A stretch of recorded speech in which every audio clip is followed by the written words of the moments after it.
106 में जो मई 2023 में सुप्रीम कोर्ट की संवैधानिक पीठ ने एक यूनानिमस फैसला दिया, उसके पैरा 106 को मैं आपको पढ़ के सुना रही हूँ। वो कहता है, the triple chain of command is as follows. Civil services officers are accountable to ministers. Ministers are accountable to the parliament/legislature, and parliament or legislature is accountable to the electorate. इसी तरह से हमारे देश में लोकतंत्र चलता है।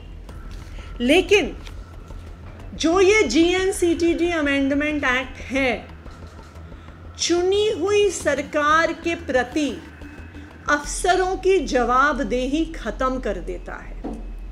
इसके अंदर जो सेक्शन 45J सब सेक्शन 5 है, वो ब्लैक एंड वाइट में अफसरों को, चीफ सेक्रेटरी को या किसी विभाग के सेक्रेटरी को ये पावर देता है कि वो चाहे तो मिनिस्टर के आदेश को माने, उसका क्रियान्वयन करे, और वो ना चाहे तो मंत्री के आदेश का क्रियान्वयन ना करें।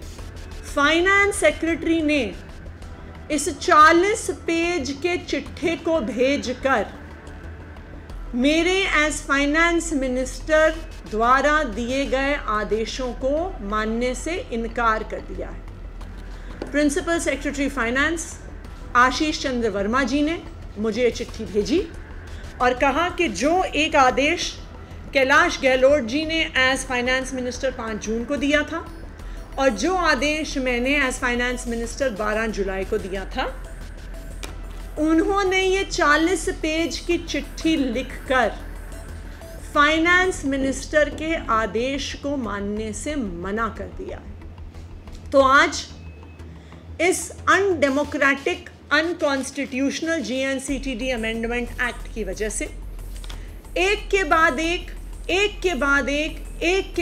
एक दिल्ली की चुनी हुई सरकार के अफसर कह रहे हैं कि हम चुनी हुई सरकार की बात नहीं मानेंगे, हम चुनी हुई सरकार के मंत्रियों की बात नहीं मानेंगे, और हमें बात ना मानने का अधिकार ये GNCTD अमेंडमेंट एक्ट देता है।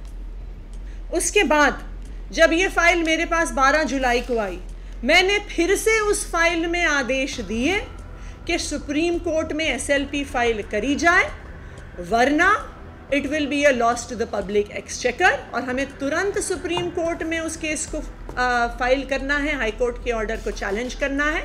और दिल्ली सरकार के एक वकील का नाम मैंने उस फाइल में लिख के दिया कि इस वकील को रखा जाए और तुरंत सुप्रीम कोर्ट में केस फाइल किया जाए। उसके बाद 12 जुलाई को मेरे इस लेटर के बाद मुझे 2 दिन पहले प्रिंसिपल सेक्रेटरी फाइनेंस आशीष चंद्र वर्मा जी की 40 पेज की चिट्ठी आती है कहते हुए कि हम आपकी बात नहीं मानेंगे।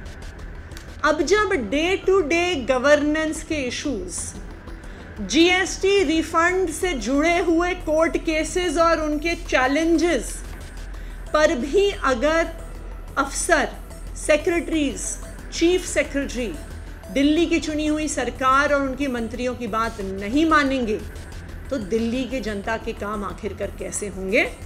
और ये बात मैं आप सबके सामने फिर से रखना चाहती हूँ कि ये सिर्फ इसलिए हो रहा है क्योंकि ये GNCTD अमेंडमेंट एक्ट गैर कानूनी है, गैर संवैधानिक है और लोकतंत्र की धज्जियां उड़ाता है।